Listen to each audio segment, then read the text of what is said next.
Roberto Batata foi um jogador de futebol brasileiro que deixou um legado significativo para o Cruzeiro e para o futebol nacional. Sua habilidade e dedicação foram fundamentais para o sucesso do clube, incluindo a conquista da Taça Libertadores da América de 1976, o primeiro título do Cruzeiro na competição. Roberto Monteiro, mais conhecido como Roberto Batata, nasceu em 24 de julho de 1949, em Belo Horizonte, no estado de Minas Gerais. Ele era filho do seu Geraldo e da dona Judite. Roberto Monteiro era o caçula de uma família de 7 irmãos, e devido a isso era o filho mais paparicado, não apenas pelos seus pais, mas também por seus irmãos mais velhos. Sua infância foi marcada por simplicidade e pelo convívio próximo com seus irmãos, que também tinham interesse pelo futebol. 2 deles, Geraldo e Otávio, chegaram a se profissionalizar, e apesar de não terem conseguido o mesmo destaque do caçula, foram sua maior referência. Influenciado pelo bom andamento de seus irmãos no futebol, Roberto Batata iniciou no esporte jogando futsal pelo infantil do América Mineiro, porém, ele não conseguiu dar continuidade no time, devido ao encerramento do departamento amador do clube. Devido a essa situação, ele acabou largando o futsal e começou sua trajetória nos campos. O primeiro clube que o acolheu foi o time amador do Banco Real, onde ele teve uma passagem curta mais significativa, se destacando como um talento promissor. Em 1968, o jogador se transferiu para as categorias de base do Cruzeiro, onde rapidamente ganhou destaque e ajudou o time da Raposa a ganhar o Campeonato Mineiro Juvenil.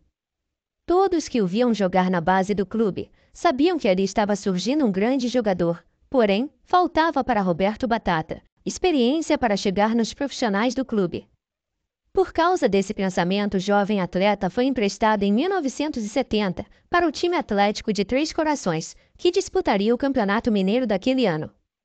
No Atlético de Três Corações, ele realizou boas partidas, e apesar do clube ser considerado pequeno, Roberto conseguiu pegar a experiência que tanto necessitava para retornar ao Cruzeiro e compor o elenco do time profissional.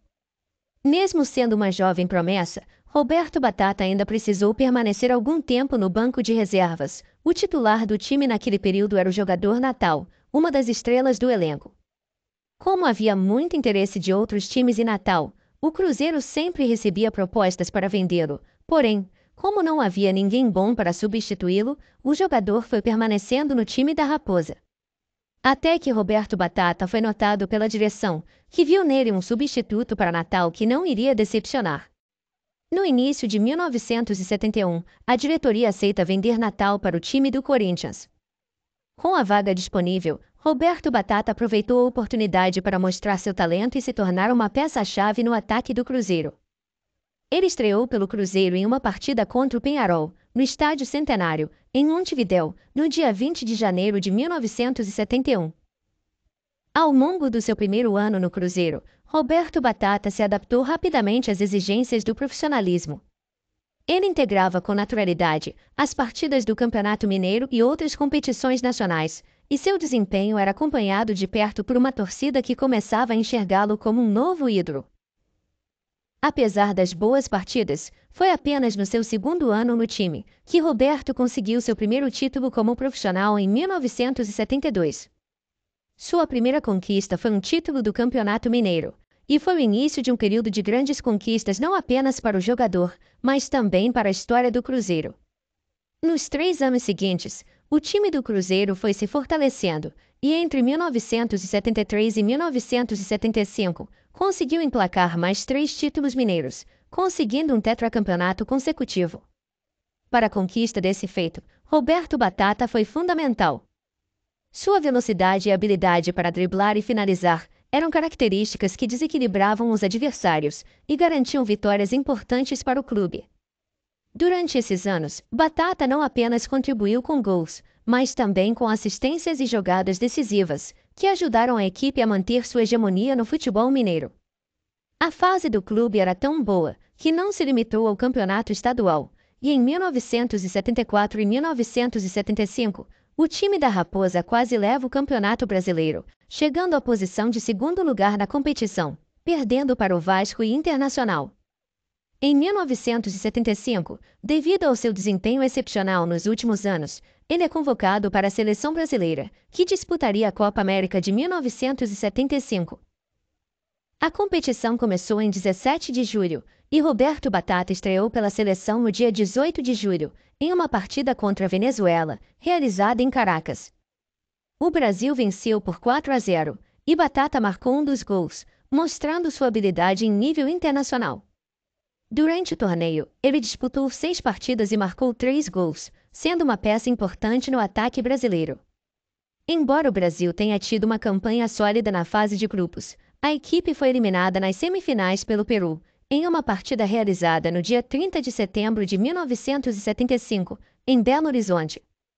No ano seguinte, o jogador chegaria no auge de seu bom futebol, e era a maior esperança para que o Cruzeiro conquistasse a Taça Libertadores da América, que era o maior desejo do clube. Em 1976, o Cruzeiro iniciaria sua trajetória na Libertadores, como um dos clubes do Grupo 3, que contava também com 3 outros times como Internacional, Olímpia e Sportivo Luqueno.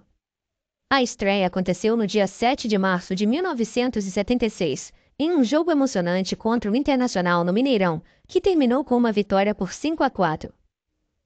O time avançou para as semifinais após uma campanha sólida, com destaque para o ataque poderoso liderado por jogadores como Roberto Batata, Joãozinho e Palinha.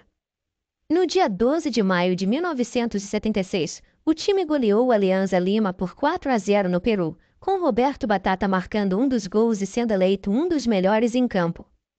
Após a partida, a delegação do Cruzeiro desembarcou no aeroporto do Galeão, no Rio de Janeiro, por volta das 6 horas da manhã do dia 13 de maio de 1976, e aguardou a conexão para Belo Horizonte até às 11 horas. Ao chegar em Belo Horizonte, Roberto Batata decidiu pegar seu carro e viajar para Três Corações, no sul de Minas Gerais, onde sua esposa, Denise, e seu filho, Leonardo, de apenas 11 meses, o aguardavam. Amigos e companheiros de equipe aconselharam a descansar antes de pegar a estrada, alertando sobre os riscos de dirigir após uma viagem tão longa e cansativa. No entanto, movido pela saudade e pelo desejo de estar com sua família, Batata insistiu em fazer a viagem imediatamente.